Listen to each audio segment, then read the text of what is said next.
Rogers TV. This program is brought to you by Ignite TV. Now you're in command. Visit Rogers.com for more details.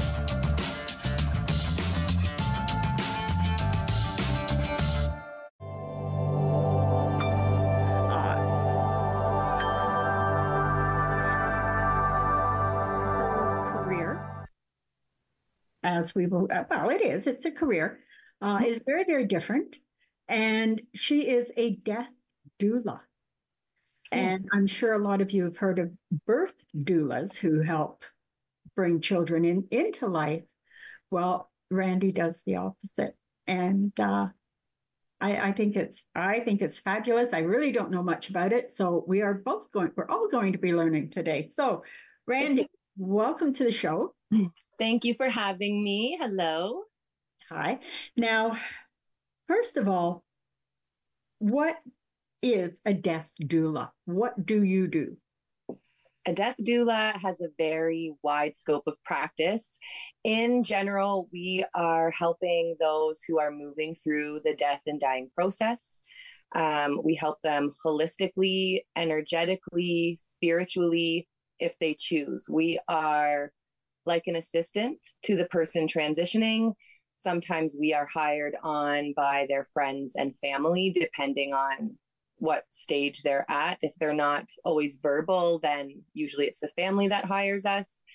And we are there to help educate people on their choices and their options, to advocate for what they need, and to really empower them to make those choices.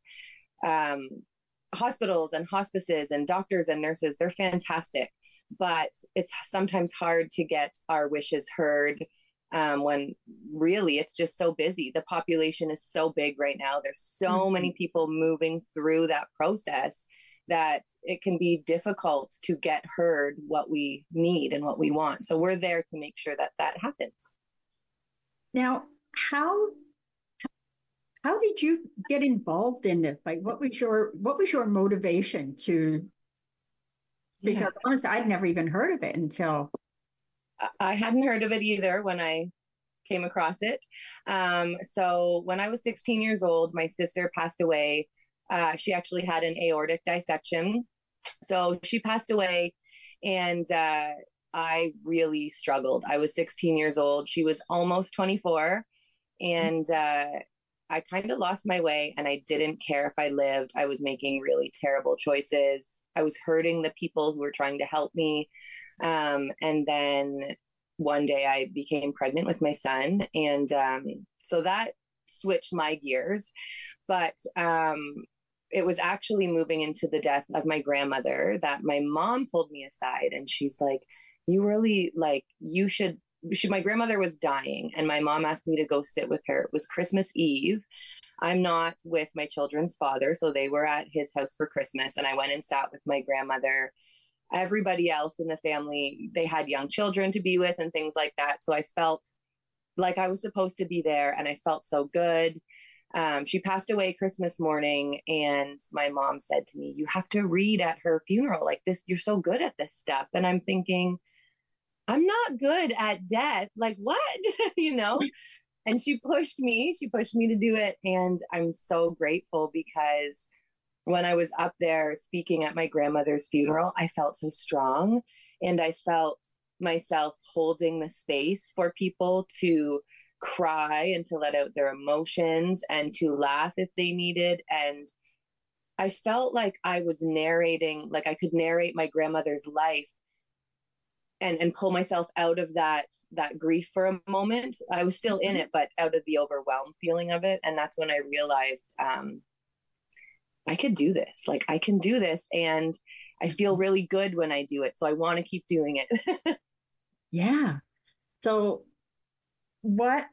okay, so obviously you had to do some research to come up with a death doula. Yes. What did you Google? How did you come into this? I find it very interesting. It's fascinating. It's so cool. It's one of those jobs that the title is the icebreaker, right? You don't even have to do a lot for people to be interested. They want to know more. Yeah. So I just started working with, like, I started doing grief work, and I started working with people who were dying. And I didn't really know the term death doula at that point, except that I just wanted to help people. And I've always kind of been someone who wanted to help. So I started working with people, and I worked with another lady who, she didn't call herself a death doula either. She just assisted those who were dying. So I started working with her and learning a lot from her. And I was online one day, and this ad popped up, and it was like, become a death doula. We're traveling through your area. And I'm like, what?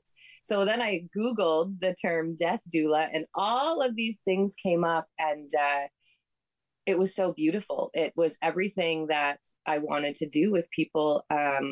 So I started taking sort of little mini death doula courses, but I really started to take courses of things that I wanted to help my clients with. Mm-hmm. So I really took a lot of like grief classes and grief courses to add as much as I could under my belt about that subject. And I just created this scope of practice that it's really grown. Yeah. So you work, your clients, you work with the person that is dying. Yep. Is that correct? And then you also work with the family? Yeah, I work with the person transitioning. So there's one woman, she's passed away. Her name's Laura, and she gave me permission to talk about her. She said, tell my story, share it. If I can help people, that's what I want to be known for that. So I worked with Laura. She was actually transitioning through death. And, but I worked a lot. I did a lot of grief work with her family. She had a 5-year-old daughter she was leaving behind as well. So I was doing a lot of work. Yeah, it was a tough one. But a lot of things with her daughter, and then outside of that, her best friend as well. And it's really cool because I still am in contact with all of them. She passed away 4 years ago, but we ended up making a really cool memorial garden for her. And like her daughter and her family and friends go down there. I'll go down and clean it up. We have a gardener who goes all the time and upkeeps it. So we do, like, we work with the person, but we create things as well for their family and friends who are left behind. And then, as I said, I do grief work too. So sometimes it's just working with the family and friends of the person dying. Okay. Now, I may be stepping on some toes with this next question, and I'm not sure, but I'm going to ask it anyway. Yep. All right. This MAID, okay, the assisted dying. Mm-hmm. If somebody, whether they're young, old, but they are ill, and they are looking into this sort of thing, the euthanasia, the MAID, is this something that you talk to them about? Is this something that you work through with them to make sure that it's the right? Yeah. We have people who come to us at all stages of life, and that's sort of the only thing we know that's going to happen is we're going to die one day. We can't promise anything else in life. No, and, except for taxes. And taxes and death. That's what you're getting. You're right. And so we have people who come and they are interested in it. Some people who just simply want to die with dignity, right? They know that they're dying, their body's getting sicker and sicker.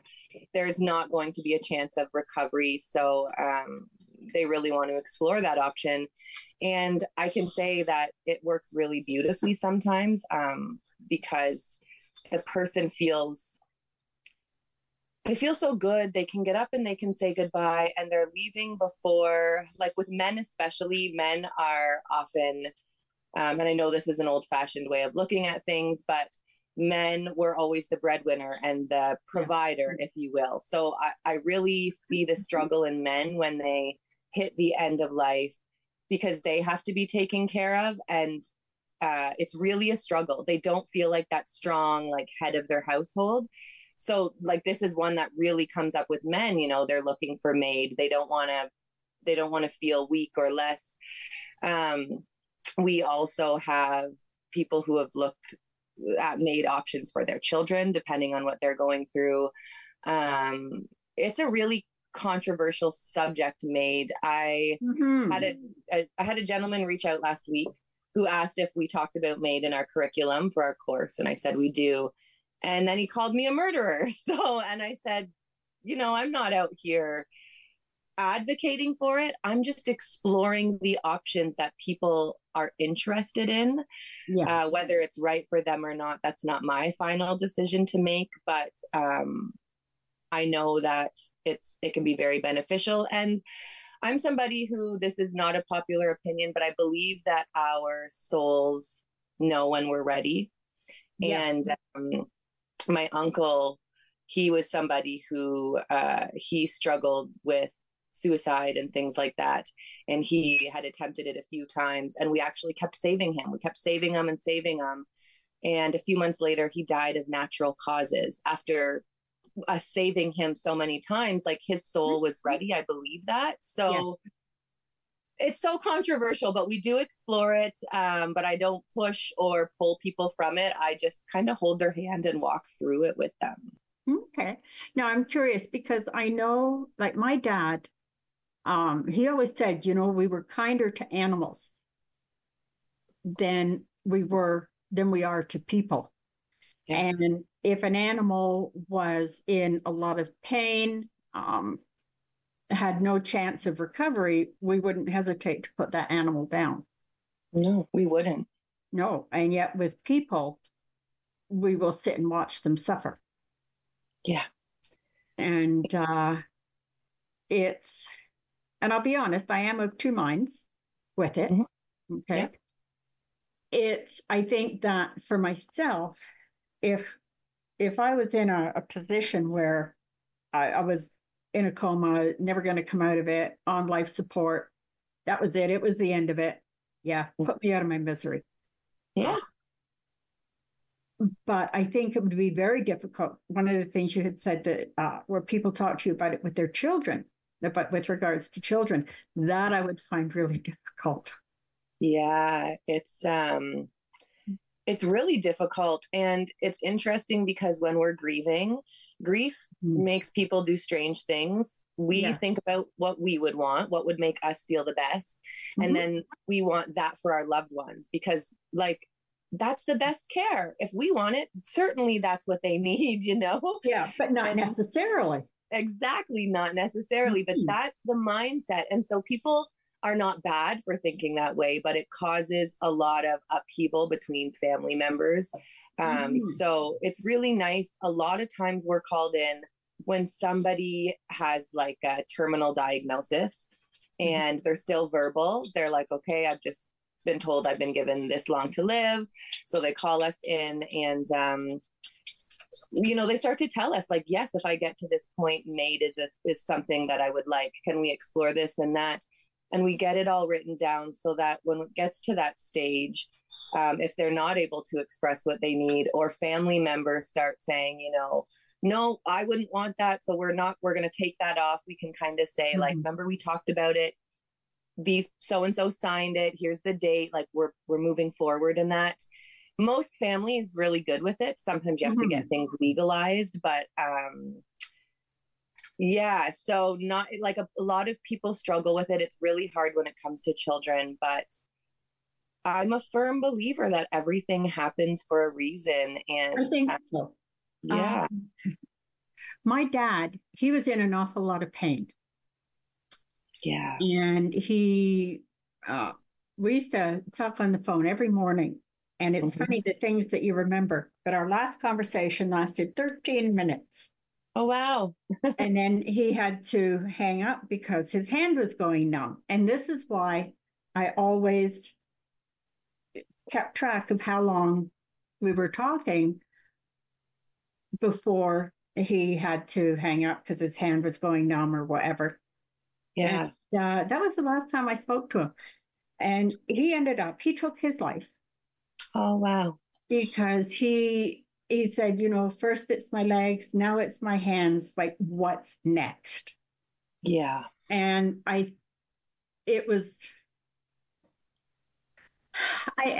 don't know whether it was a difficult decision for him to make or an easy decision.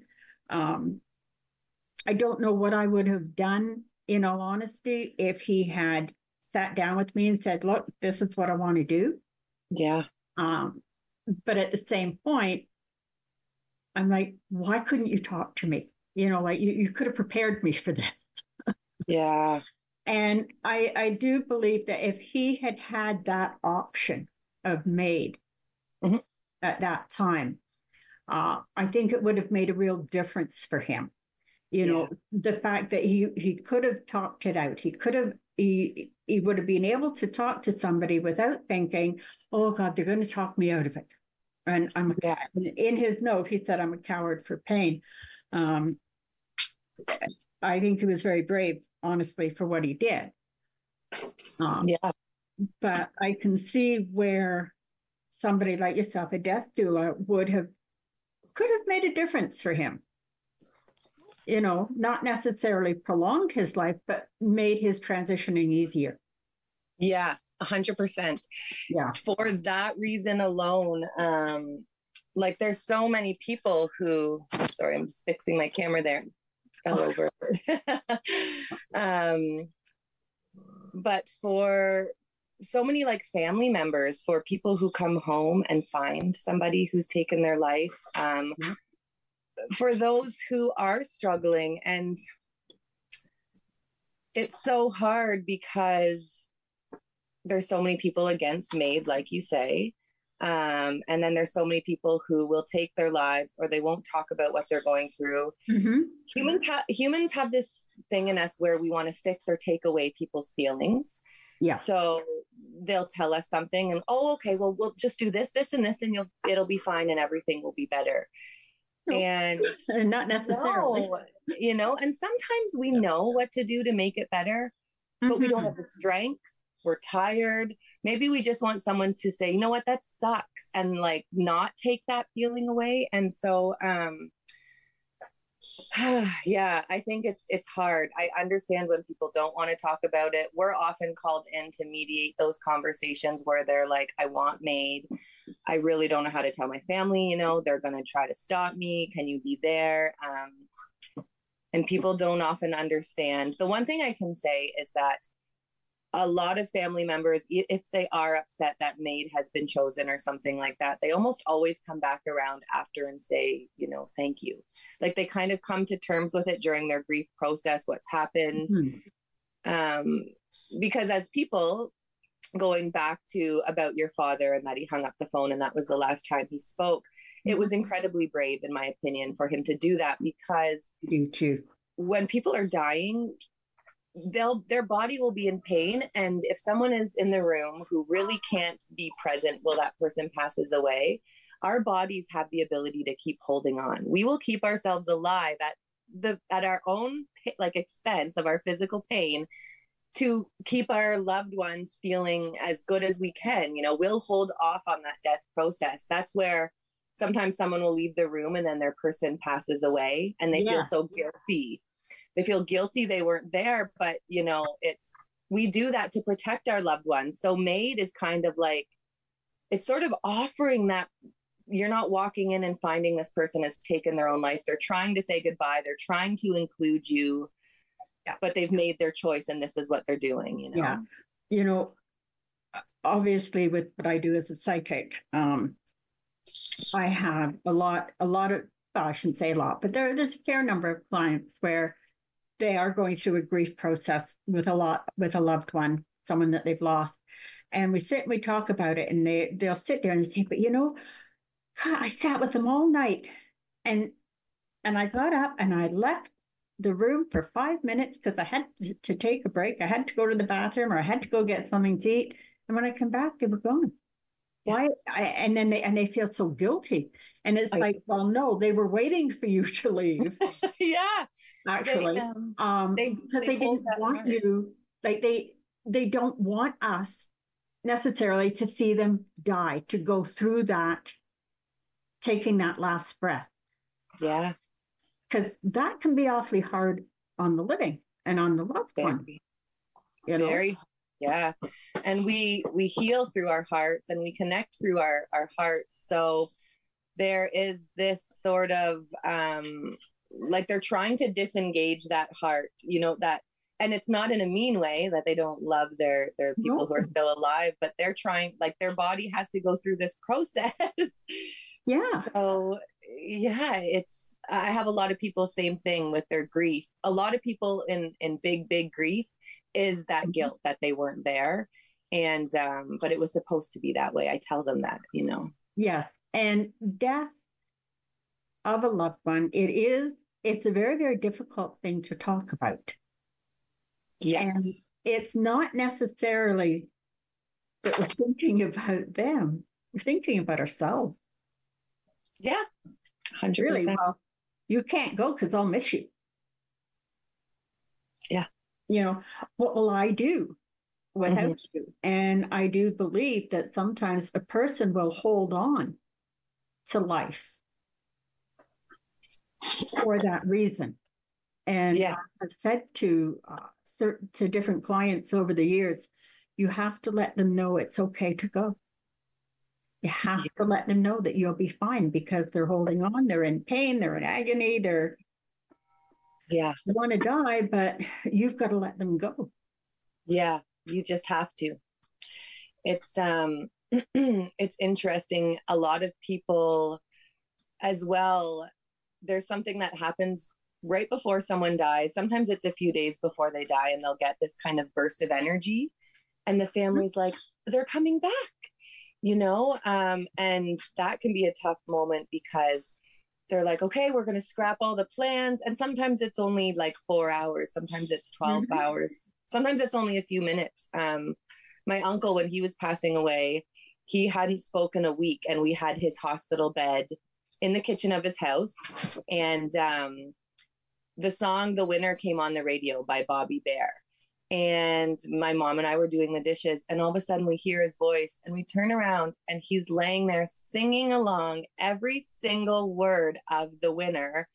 And we just looked at him like our jaws were dropped, and then he stopped, and that was the last time he spoke. So his wasn't a long one, but when that comes up, people feel, I find that guilt as well if that happens. And then they're like, but they were okay. And then I just left for a second, but it's kind of like that last oomph of them saying goodbye. Yeah. And then they're like, now I'm going to let go, you know? Yeah. One of my cousins, I call him my cousin, but he's actually my cousin through marriage, my husband's cousin. Yes. He had cancer. He was dying of cancer. And when we went to the last time we saw him, and this is the only time I've ever experienced anything like this, it's like our souls were communicating. We weren't talking verbally. Yes. It's like we were talking soul to soul. I don't know any other way to explain it. And he told me when he was going to die. Wow. He told me when. And, you know, when we were leaving, and my husband, like Russ said to him, well, we'll see you later. And I looked at Russ and I said, no, you won't. And when we got to the car, I told him. So I didn't book any readings that day. And I had a couple lined up, and I canceled them. And I explained to them, well, my cousin's going to die today, this afternoon. So my mind would not be there, you know, really good to do readings. Anyway, I never heard back from them. It happens. It happens, right?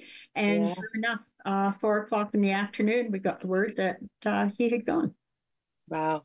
I think it was a Thursday. I believe it was a Thursday. Oh, and wow. So they know. Our souls know. My sister that passed away, we were best friends. Like, I have 2 sisters. My other sister, who's alive, I'm not as close with her, but we've had like moments in our life where we'll be close and then really far apart. But my other sister who passed away, we were like stuck like glue. And so she died on a Sunday, and on the Friday night, I was going on my first date. I was like 15, my first real date, we'll call it. And she was helping me get ready, and we were driving through Peterborough, and there's the Peterborough lift locks, and we went under them. And I remember saying to her, imagine if this all like crumbled while we were under it. And she turned and looked at me. I'll never forget it. And she goes, well, then we would all be dead. And it stuck with me so much. And it's like our souls were having this unconscious conversation about death because her physical was dying in 2 days, but we didn't know at the time. Right. And then, we ended up going to her house while I was getting ready for the date, and she put on this movie and the characters were all dying in it. Like, it was wild. Yeah. It was like the theme of our weekend. So I believe very strongly that our souls know. And I think so. Russ's aunt, his Aunt Marion, when she died, just again, when we went to see her just before she died, she said goodbye. And that was the only time she ever said goodbye to us. So again, when we got out, I seem to be the bearer of bad news for Russ and his family. But when we got out to the car, I said to Russ, we won't be back to see her alive. Yeah. She said goodbye. And it was the one and only time she ever said goodbye to us. And again, to me, that is showing, look, she knew. Yeah. So knew. Yeah, that's incredible. We really do know. I run retreats, and I had a last summer, and this one shook me. And I work with people who are dying all the time. Nobody was dying like with a diagnosis or a prognosis that we like knew about. And this woman came, she had this incredible energy. She kept talking about God during the retreat. And she said, I'm nervous to like do too much energy things or too much of this. She goes, it's really important. I really want to get into heaven when I die. And I remember we were speaking about this standing in the river at the retreat. 2 weeks later, her friend reached out to me and she'd passed away. It was, she actually had a heart condition. It was her heart that gave out. It was the same as my sister's, which I thought was so profound, like such a synchronicity. But I actually couldn't, I had to take a break from retreats because I was like, like it just, I don't know what about that it was, but it was like her soul was reaching out for some kind of comfort that it knew it was going to go through this transition very soon. It was powerful. Well, Randi, we're going to take a quick break. Yep. And when we get back, I want to get any contact information if someone wants to get hold of you. And I also would like to talk about the school that you run. Yeah. Some of the retreats that you're part of, and end of life for animals. Yes. That's a biggie. That's a big one. It is. We'll be back. Don't go away.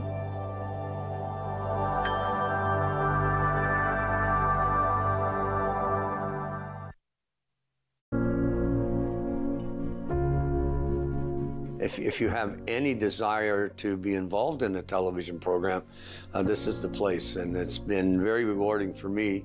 I'm a sports fan first and foremost, and get a chance to observe the local groups that take involved has been just absolutely dynamite for me, and it's meant a lot that I've been able to see a lot of these kids develop as hockey players, and some of them have moved on, some of them have gone to college, whatever. Same with football, just a chance to be involved, primarily a little bit on the outside of the sporting events that go on in the city.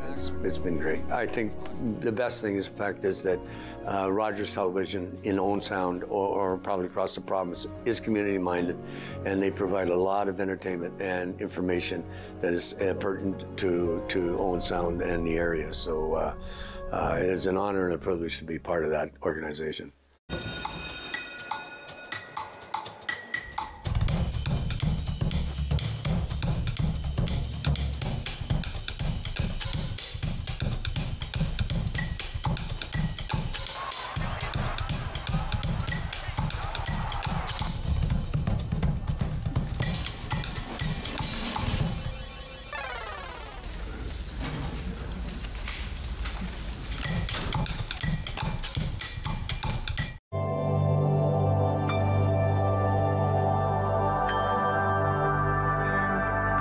Randi, our death doula. Now, first of all, if somebody wants to get hold of you, what is Yes. your contact information? I am Death Doula Randi on Facebook and on Instagram, and deathdoularandy.com. Randy with an I is my website. And then we also have the Ontario School of Energy.com is the school website. So either or. All right. Now, you're referring to as the School of Energy? School of Energy. We call it that because we do a lot of, life is all about energy, right? Living and dying is energy. We talk about energy healing. I do a lot of Reiki work with my clients, with their families. We do just holistic, spiritual, energetic work. So we're not offering necessarily like invasive medical procedures. And as I said, to me, I love life. I love being alive. And death is a part of that. A lot of people say, well, how can you love it if you're a death doula? Well, that's why I'm a death doula. And so to me, the school encompasses life and death. And that's, so the energy, School of Energy. All right. So if somebody wanted to become a death doula, then they could get certified through your school? Yeah, they can get certified through our school.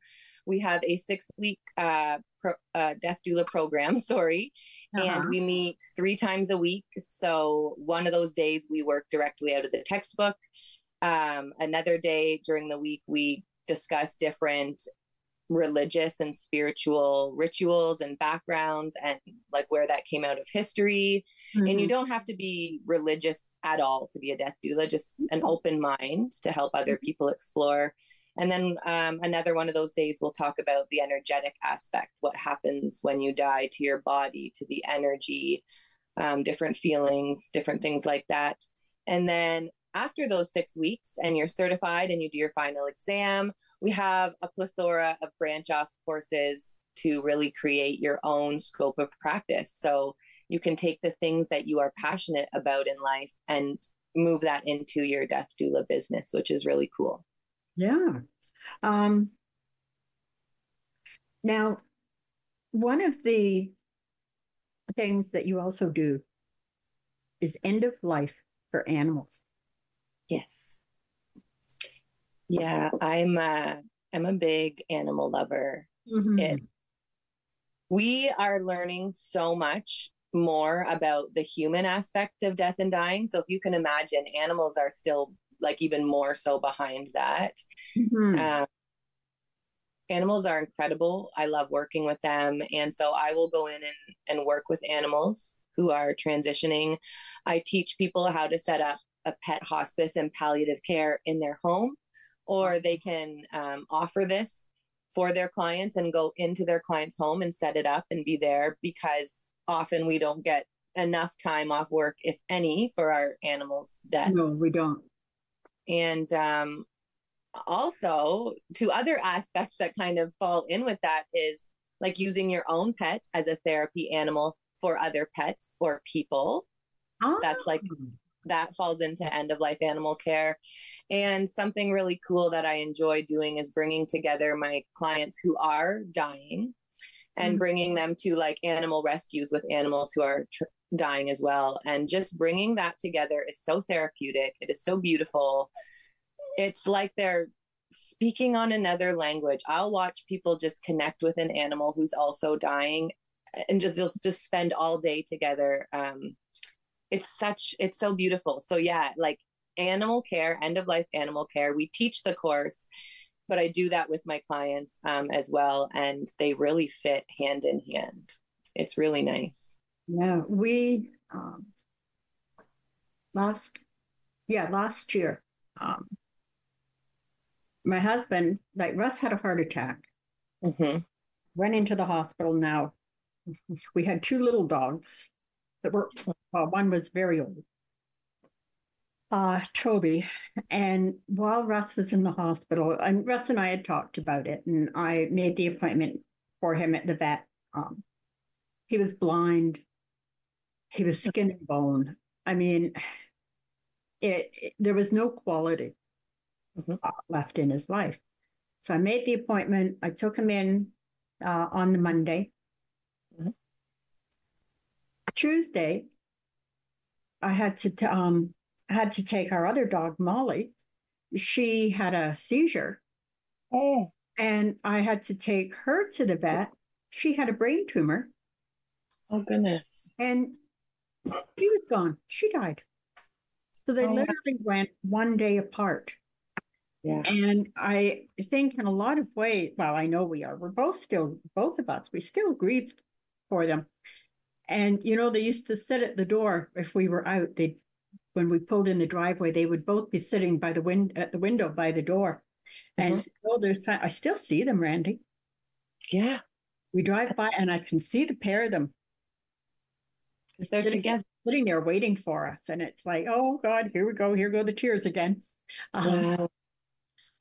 That's powerful. I find that we actually, for most people who have a pet, the loss of a pet can actually be harder than the loss of a human in our lives. And I know that sounds strange to some people, but when we go out to work and we go out and do our things and all the experiences we have all day long, we come home and we bring that to our pet and we cry to them, we laugh to them, we talk to them. If a person dies in our life, we snuggle our pet. When our pet passes away, who do we go home to? So exactly. Yeah. I think that's almost more of a loss sometimes because they're laughing. Yeah, I'm laughing here because I'm thinking, oh, thank goodness she said that, because it's true. Oh my God, there are times I have said, you know what? I miss the dogs more than I miss the person that died. Yeah. Because the dogs were always there. And dogs don't turn around and say mean things. And sometimes people do. And when somebody dies in our life, it's very easy to put them on a pedestal and forget that, oh, sometimes they were mean. Sometimes they weren't always pleasant. Yeah. Like, that's okay to think that, but we don't like to when they die, right? No, we think, and dogs don't judge. No. They either like you or they don't. That's right. You know, if you're not a good person, they're not going to like you necessarily. And if they don't like you, there'll be a good reason for it. Yes. Years ago, I was over in England, and one of the companies I worked for, it was an industrial cleaning company. And like downstairs, they had all the big machines, like for washing curtains and things like that, the dry cleaning. Yeah.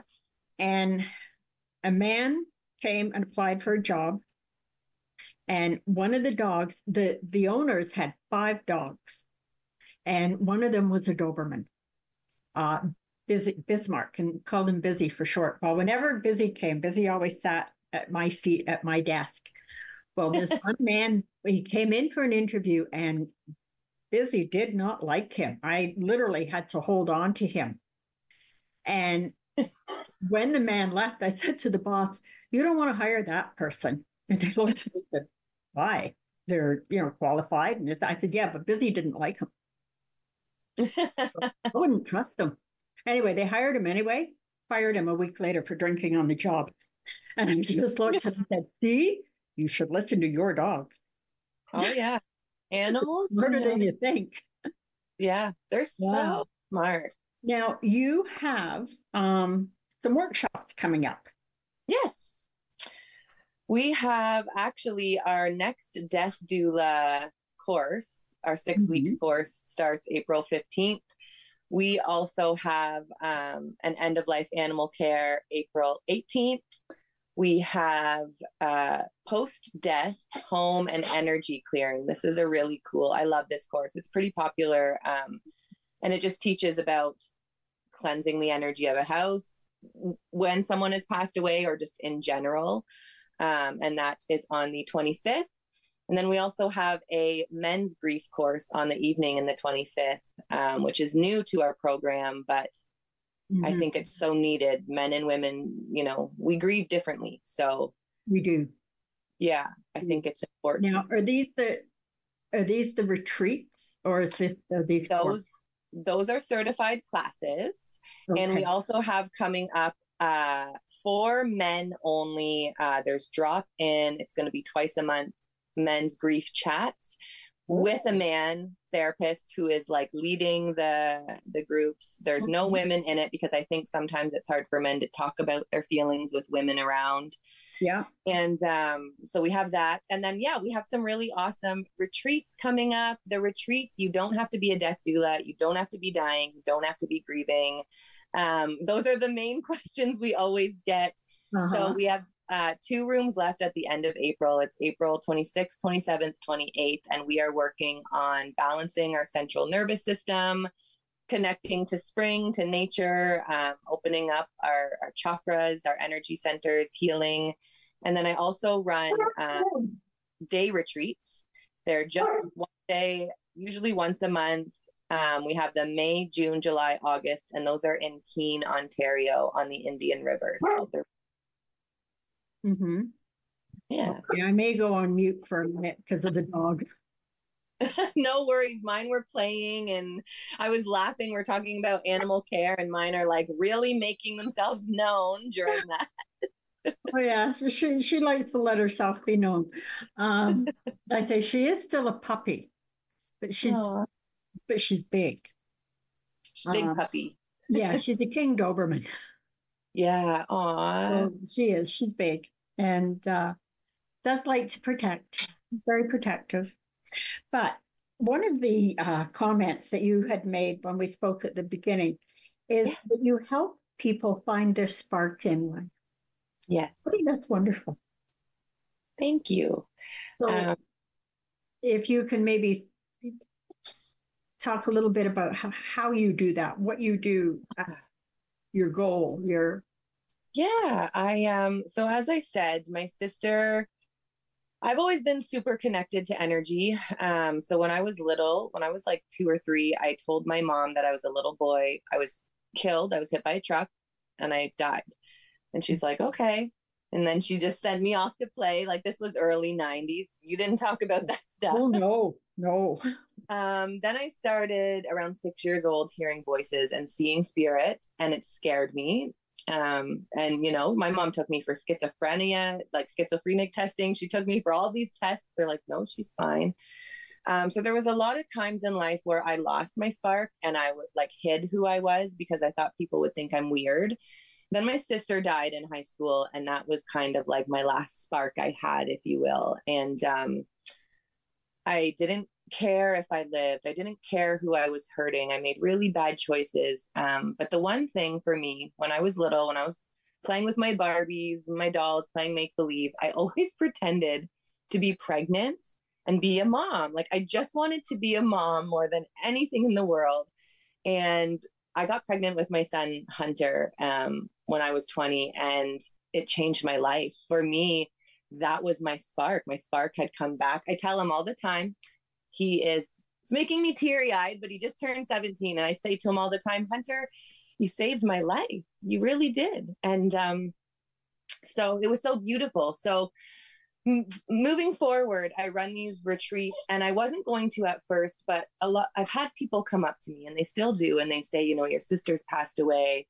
You've been through a lot of things. I've been through a lot of big traumas. Everybody has a story, but people are like, you seem to have a lot more stories than other people. Like, how are you so happy? Like, how do you just love life? Like you're laughing and you're so excited and you're motivated. And I said to them, oh my God, like I do love life. Yeah. And I realized that I had to go through all the things I went through so that I could understand a little bit about all the people that I was going to work with and help, and all the things they'd been through. I had to have a little bit of different experiences to do that. So in moving through, I believe childhood. I bring people back to childhood. Like, what did you want to do when you were a child? What did you envision? What are the things that we put out of our head because we've fallen into the rat race, or someone said it was silly, or we told ourselves we shouldn't? And I bring people back, and we start exploring those options that they said they couldn't do. They were too old to do. Or I'll get them into nature. Sometimes it's Reiki, you know, they need to open up. Sometimes it's a bunch of modalities, but we get in there and we start releasing and opening things. And I'll have people telling me about their traumas, and they're laughing at different parts of things, and they're going, I can't believe I just laughed during that. And like, they're finding their spark, and it's just so beautiful.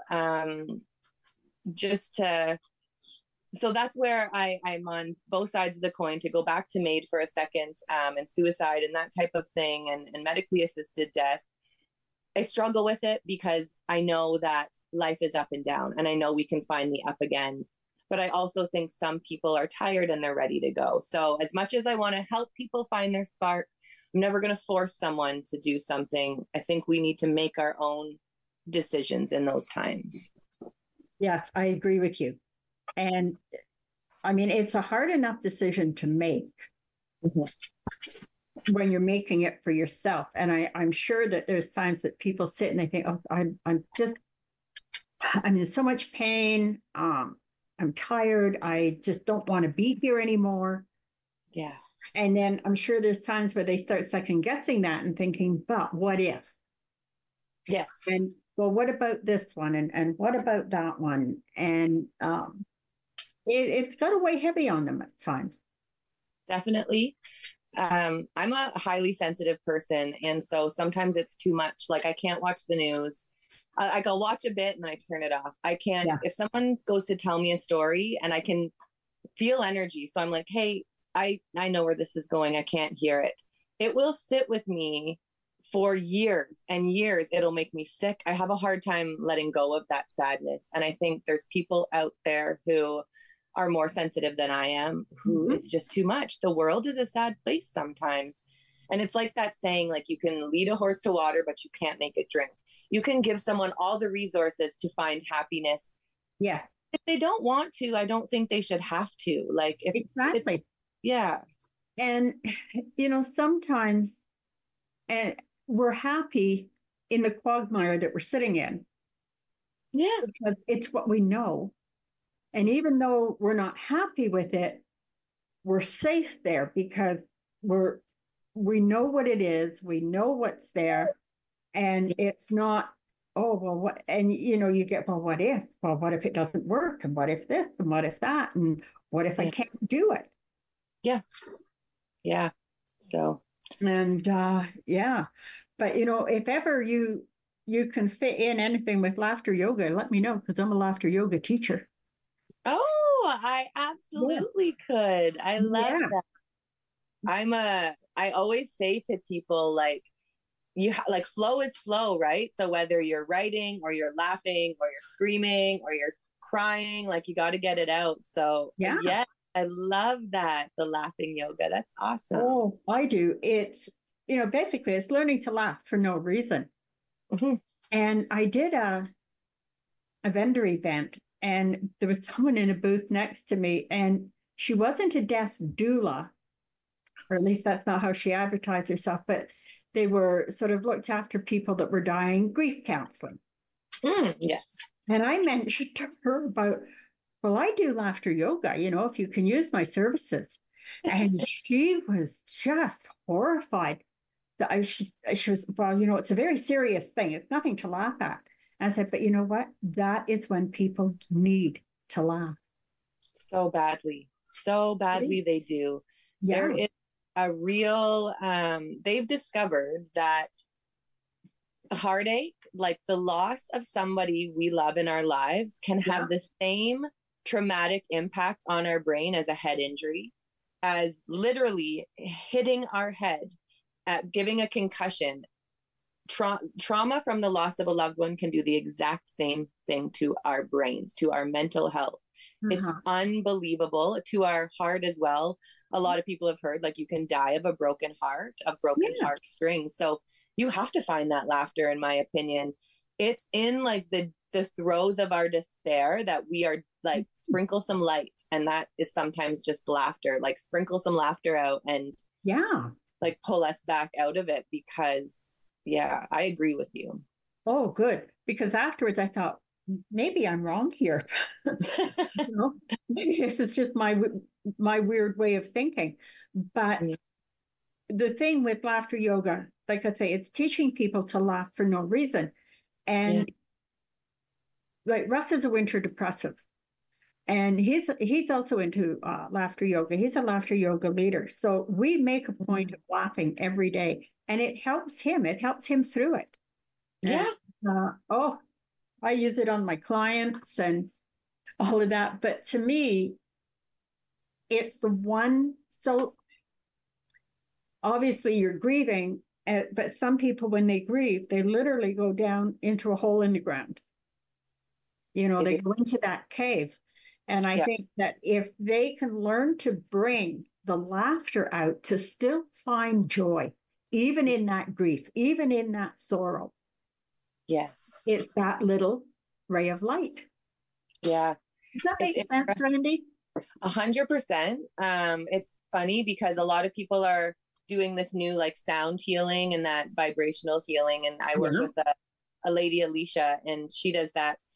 And she actually taught me something which is really cool. The most healing vibration that we come into contact with and can is our own voice. That is the number one. That's the most healing, is our voice. So when we chant, when we hum, when we sing to ourselves, or when we laugh, that is the number one. It's more healing than any sound healer you could go to, is your own voice.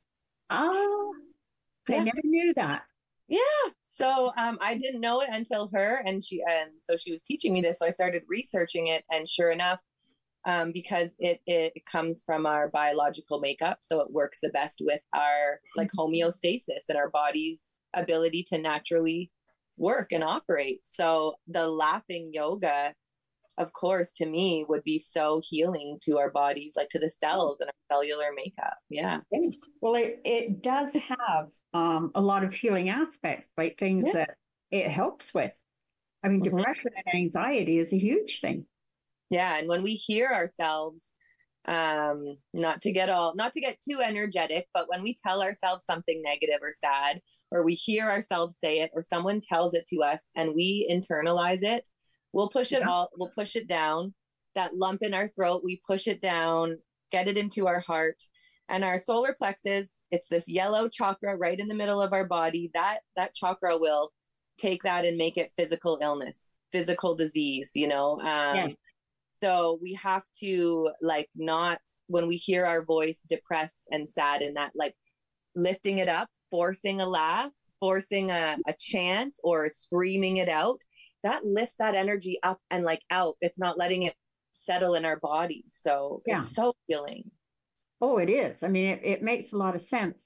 And it's kind of lost my train of thought for a minute there. It comes with age, right? I seen you go to say something, so I was like, I better hurry and finish my sentence. No. Oh God, I can't think of I know, you know what it is. I know we're coming to the end of the show, and I'm watching my phone because Mom gives me these little signals, and I'm watching the phone for a signal. It's because I don't want to go over, and I know it's getting close. And oh, that's funny. But no, that's it's true. I think laughter is good, and it changes. If we can learn to laugh, if we train ourselves to laugh in a really upsetting moment, it will change our body's response to upset, right? So we're creating new pathways in our brain. Yes. We've got 5 minutes. I just got talking about new pathways in our brain, and I'll just go over this quick. One of the things, a course that I've just taken is in it's neurographic arts, and it's working with the neurons in our brain, creating new pathways. It's getting rid of the old and working through limiting beliefs. It's getting rid of all of the old stuff and reprogramming for success. Yeah. Okay. So different ones. So I'm working on creating an algorithm for weight loss. Wow. Because if it works for me, it'll work for anybody. 100%. We just tell ourselves, if you can convince yourself it will work, it really actually will work. I think so too. I really do. The power of the brain, the mind, is absolutely incredible. And I've seen where people I've seen my husband do it when he really doesn't want to do something. He will make himself physically ill. And it's from the stress, it's from the nerves. And then once the thing is over with, he's done, he's fine. Yeah. And I used to get so frustrated with it, but now I understand it. Mm-hmm. And it's like, yeah, it's like people willing themselves to die. You know what? My partner, he always, he's like, he believes in energy and spirit and that type of thing. And he'll say like, okay, so we're going to be doing this in a few days. So we need to have a plan. And I'm like, energy, like the universe is taking care of this. We're fine. And he's like, okay, Randi, but I'm just going to have a plan for us. And I'm like, I can't think that way. So he's always like, but if that doesn't work, I need to back up. And I'm like, I can't think that way or it won't work. I have to just know it will. So I'm over here like trusting the universe. And he's like, I'm going to plan for this stuff in case your relying doesn't work. So it's funny how, I can understand. Russ and I are the same way.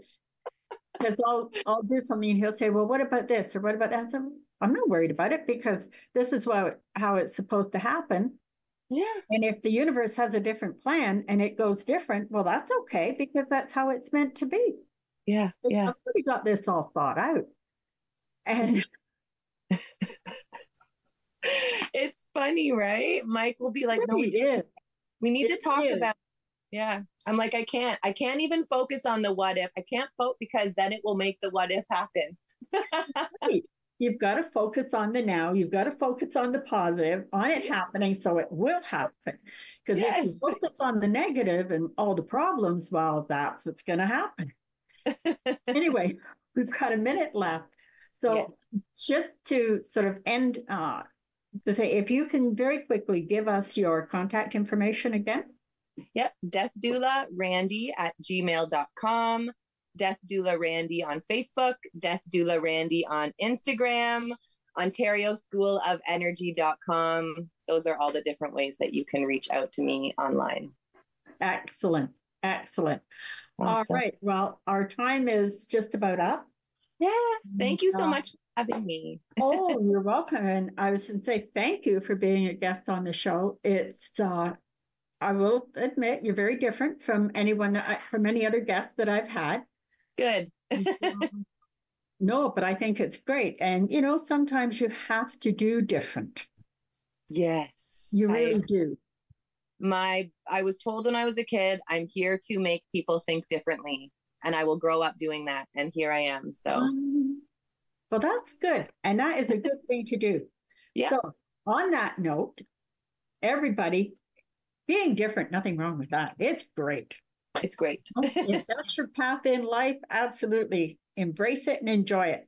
And don't forget to keep laughter in your hearts. And see you on the next show. Bye for now.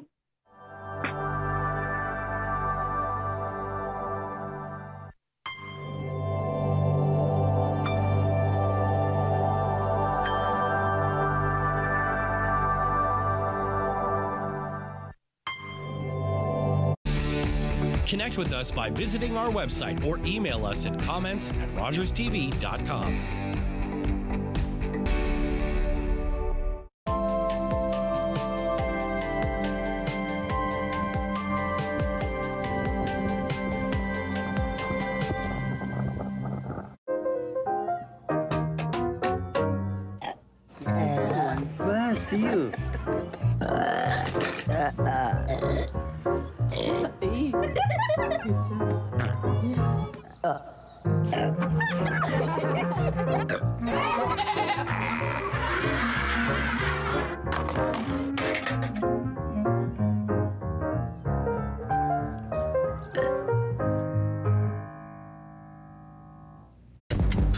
Buckle up, we're cleared for takeoff. Here we go, boys, here we go. 16 teams, one champion for the greatest trophy in sports. You know why I'm here. A time for new heroes to be born. This is a guy who wants to get to the Stanley Cup Finals. This is what I'm here for. Stanley Cup champions! I'm here. I'm here for the Stanley Cup. They've reached the summit! I'm here to win. The Stanley Cup playoffs.